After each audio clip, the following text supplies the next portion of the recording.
being created and some of the political hurdles is the most complex negotiation in history, and the process has been difficult, understandably so, but this past year put this process firmly back on track.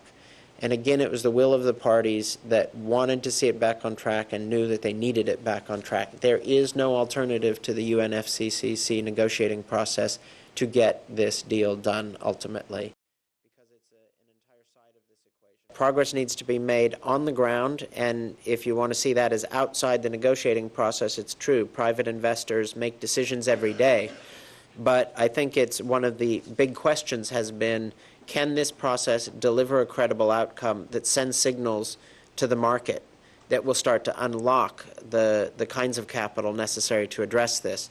If you look at long-term financing alone, the $100 billion, there are various country positions on where that $100 billion needs to come from, and this will be an issue, coming attraction of intense debate.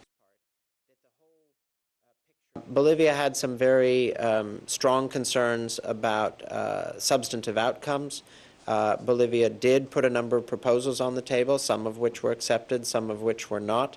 But I think that is the nature of a negotiation. I don't know a single party that got all of their proposals accepted. That is exactly what we'd like to see, constant progress, so that by the time we reach Durban, there is not only a lot to report on, but a lot to agree to. And so while I think the Secretary General said that the train was back on the tracks and it had left the station, let's see if in the coming year we can't see that train pick up speed, and maybe by the end of the year, if we could be calling it the Durban Express, that would be wonderful.